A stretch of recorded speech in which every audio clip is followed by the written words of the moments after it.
Assalamualaikum warahmatullahi wabarakatuh. Waalaikumsalam warahmatullahi wabarakatuh. Silakan dipimpin berdoa dulu. Silakan awali. Silakan berdoa. Doa mulai.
Sebelum kita mulai, kita hari ini akan belajar yaitu tentang kegiatan yang baru pertama kali mungkin untuk kalian. Di sini adalah ada gambar apa? Robot atau yang biasa kita kenal, yaitu suatu saat kerja manusia akan digantikan oleh robot. Ini sekarang sudah mulai tersisihkan. Untuk anak-anak kita akan belajar yaitu tentang ini, tentang kecerdasan artifisial atau KA bersama Pak Guru. Apa sih kecerdasan artifisial? Nah, ini sebetulnya kalian sudah pernah mengalami semua. Di HP kalian cari di YouTube, Google Map, pernah menggunakan? Kalau kita ke Jember, provinsi alamat ini, kita ketik, pakai itu kita bisa. Nah, itu untuk memudahkan kita dalam mencari sesuatu. Karena Pak, di sini ada gambar-gambarnya. Termasuk ada gambarnya Pak Guru yang ini. Ini adalah kerja AI atau coding atau di Indonesia biasa disebut kecerdasan artifisial. Jadi apapun yang kamu masukkan di dalam HP, dalam komputer itu akan bisa merubah apa yang kamu inginkan. Tuh. Yang berikutnya itu memahami. Kita akan belajar di modul 2, yaitu memahami konsep dasar berpikir komputasi. Ini adalah robot yang bekerja di suatu pabrik.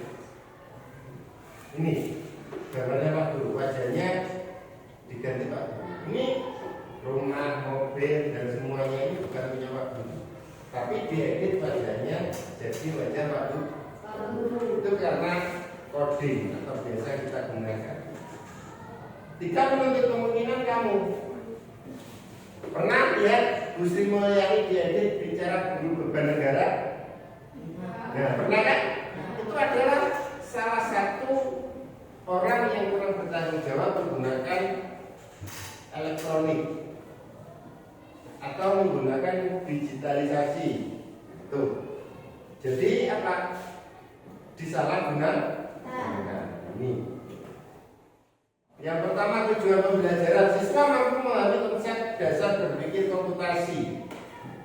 Siswa mampu menguraikan dan memberi contoh penerapan berpikir komputasi yang menyelesaikan berbagai permasalahan dalam kehidupan sehari-hari.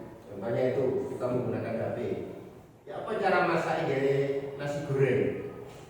Apa aja bumbunya? Pakai iso. Nggak usah ribet sekarang. Cari di HP, di Google, buatkan menu nasi goreng, akan muncul banyak apa caranya seperti itu. Nah, tetapi AI ini tidak memiliki perasaan seperti manusia. Kadang ada yang salah. Tidak seperti manusia. Oh, takarannya 1 gram sekian salah. Seleranya tidak sah. Terus yang berikutnya, apa itu berpikir komputasi? Berpikir komputasi adalah cara berpikir sistematis, logis untuk menyelesaikan masalah. Nah, ini, jadi harus runtut, sistematis dan logis. Pendekatan terstruktur menyelesaikan masalah. Apa masalahnya? Kita selesaikan secara logis. Prinsip ilmu komputer menerapkan dasar-dasar komputasi dalam pemikiran. Yang ketiga yaitu memecahkan masalah, menguraikan kompleksitas menjadi bagian sederhana. Itu tadi ada gambar tanaman sama robot. Sekarang sudah modern. Ini tanaman yang merawat robot, bukan manusia. Nah, berpikir komputasi itu ada 4 konsep. Yang pertama, dekomposisi. Yang kedua, pengenalan pola. Yang ketiga, atraksi. Keempat, perancangan algoritma. Tuh. Berikutnya, yang pertama, konsep 1 dekomposisi adalah proses pemecahan masalah besar menjadi bagian-bagian kecil dan mudah dikelola, membuat penyelesaian masalah menjadi sederhana dan terstruktur. Contohnya itu memecahkan resep masakan menjadi langkah-langkahnya yang lebih spesifikasi. Nah, membuat nasi goreng apa? Bahannya. Bagaimana caranya? Masa buat nasi goreng nanti cabenya, bawangnya tidak diulek, dimbolkan gitu aja. Kan tidak mungkin. Yang berikutnya yaitu ada 3 konsep: input, proses, dan output. Nah, ini data yang masuk, misalkan perintah kita membuat jus. Ini yang mudah saja. Data masuk, perintah, proses, eksekusi sesuai aturan atau instruksi, output, hasil tindakan atau produk. Yang dimaksud input ini adalah bahannya. Kita membuat jus apa? Semangka, bisa karena warnanya merah, atau jambu. Kita masukkan Sudah masuk, kita proses. Ditekan pinnernya untuk memutar. Outputnya apa? Jadi seperti ini. Ini namanya output atau hasil. Itu. Contoh mesin jus, blender itu mesinnya ini adalah prosesnya, jus atau outputnya atau hasilnya. Sudah kan? Ini konsep kedua, pengenalan pola paten. Pengenalan pola paten adalah kemampuan mengidentifikasi kebersamaan tren atau pola berulang dalam data masalah. Ini membantu kita merumuskan solusi efisien. Contohnya, mengenali pola angka dalam data penjualan untuk memprediksi tren masa depan. Jadi di dalam penjualan itu kita bisa lihat yang laris bahannya apa. Contoh baju apa yang tren di bulan Agustus? Baju Jawa, dan Bali, dan mana yang paling banyak? Itu kita yang stoknya di dalam penjualan yang lebih banyak. Berikutnya ini atraksi adalah saat menghitung jumlah buah di keranjang, kita hanya peduli dengan jumlahnya, bukan warna atau ukurannya. Jadi kita bisa menghitung problem di dalamnya itu apa. Jadi kita hanya fokus pada jumlah buahnya berapa, warna merah, jeruknya warna kuning, warna hijau, busuk, tidak dihitung, itu kelemahannya. Berikutnya,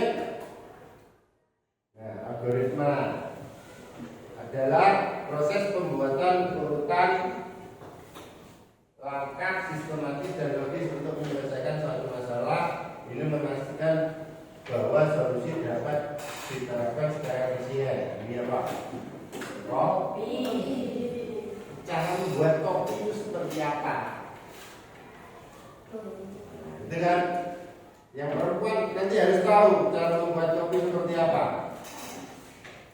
Yang laki juga gitu, jangan hanya beli di warung kopinya nanti. Ya, buat sendiri di rumah.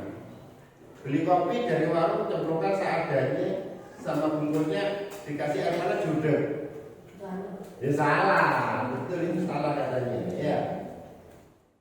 Yang berikutnya,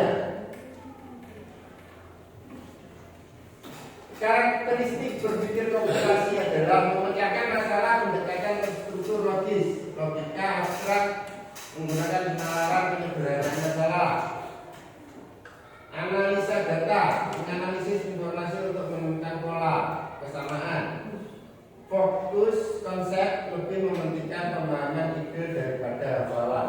Ini tidak sama dengan kita. Kita kadang hafalan kan, masih menggunakan hafalan. Oh ini yang laris.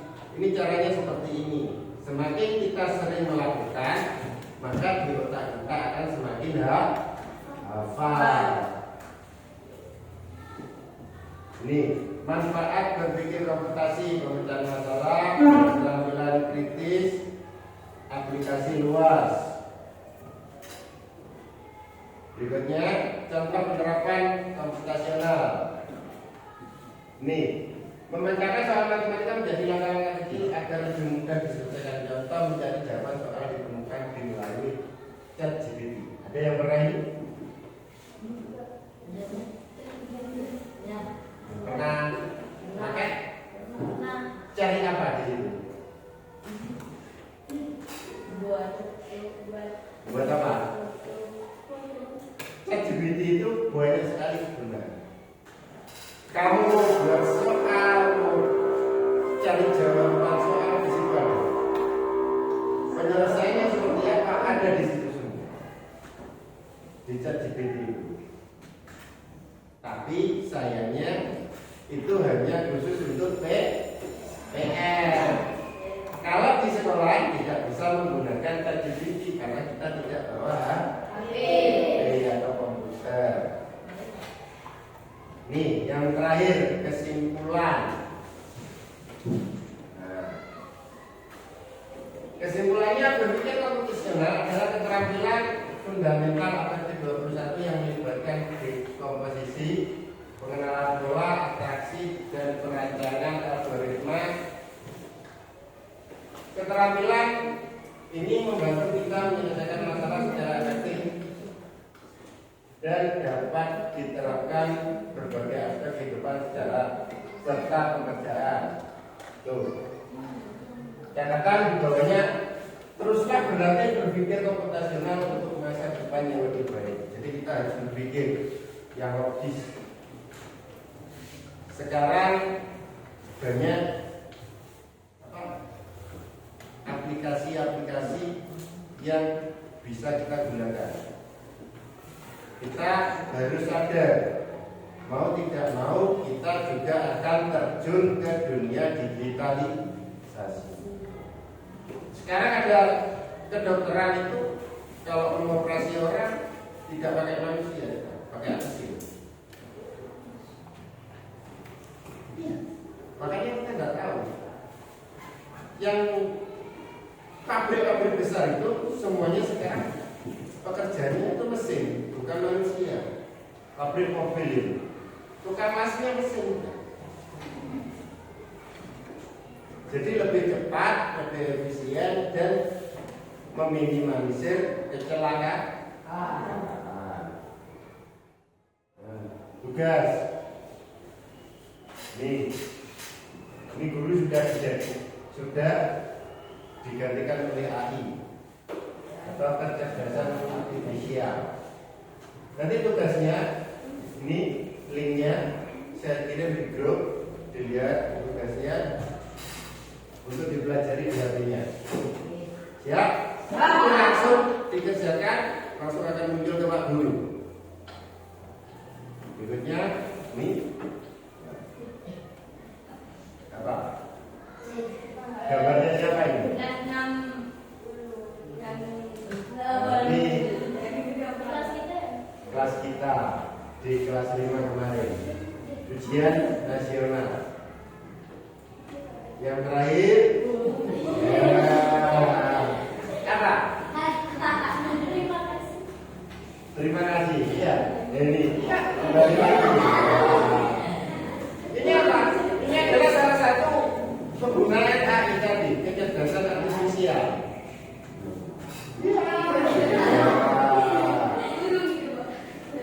Guru. Jadi kita bisa desain apapun itu sesuai keinginan kita.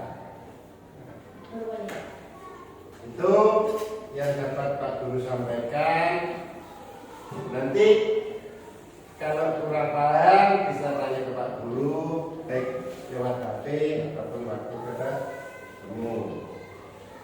Ada pertanyaan? Ya. Oke. Kalau tidak ada pertanyaan, saya akhiri. Wabillahi taufiq wal hidayah. Wassalamualaikum warahmatullahi wabarakatuh.